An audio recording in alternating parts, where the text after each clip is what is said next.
everyone, today will be a tutorial video. I currently have a friend here, Pimple. I just took a picture and I would take this opportunity to show you how to remove my friend in Photoshop. So stay tuned. Hello everyone.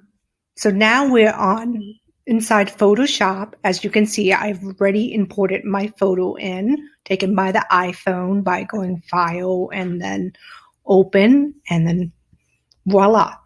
So what I've done here is I have a background and I've made an extra layer. And the way that you make, let me delete this so you can see from start.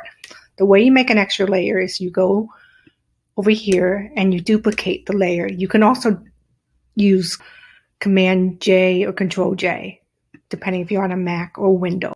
So making a copy helps if you want to revert back. So if you see here, I have a pimple. And what I would do is I would use the patch tool, which is here. It's called the patch tool. And I would select where my problem area is. And I would draw a circle around it, let go, and it selects that area. So now I'm going to look for a clean area where I want to drag that to remove the pimple. So what it does is when I drag it to a clean area, it blends in the color. So it's very different from when you use a stamp tool. Because you use a stamp tool, you get these round circles where you're stamping. So I like the patch tool where it easily blends in. So for this purpose, I will use the patch tool and I will move it towards a very similar color. I don't want to move it towards a darker color. As you can see, the preview, if I move to darker, that does not match my skin. I mean, that makes it worse and unnatural. So I want to move it slightly towards the same. And voila, it's out. And you could do it multiple times. It's not like if I still see a little area here, I want to move over just a little bit. And let's zoom in, which really does help. So I see a little line here. And this is just the way I remove it. There's multiple ways that you can approach this. But I work in small little spots, one at a time. For example, I'll take this and I'll move it towards like a dark area. Again, I don't want to move to light. I want to make sure that it's realistic and it's blendable. And you don't want a flat looking image. So that's why you want to follow where the shadows are near it. Right here is my mole. I could take that out.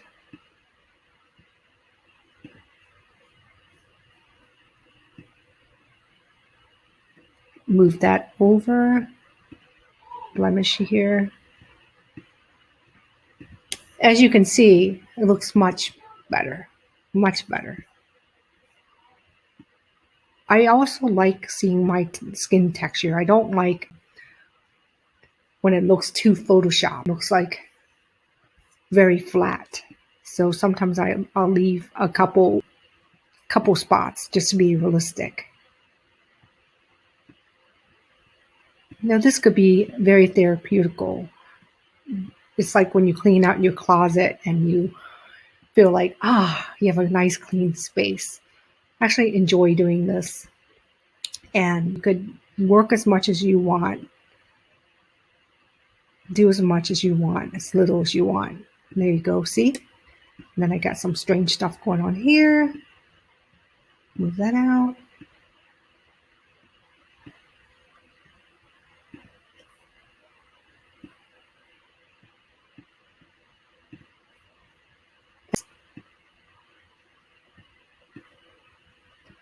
I'll leave that there. I'm going to zoom out again. It looks pretty realistic. We'll take this out right there.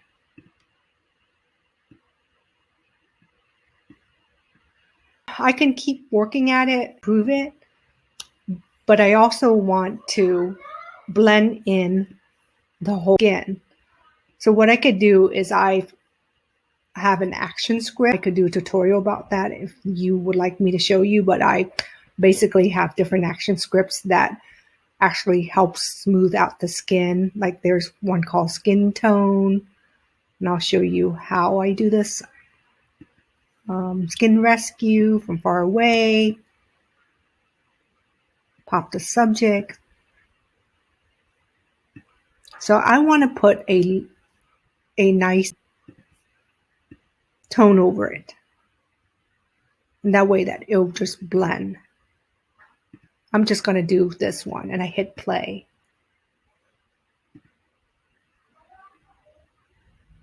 So I'm going to let that action script run.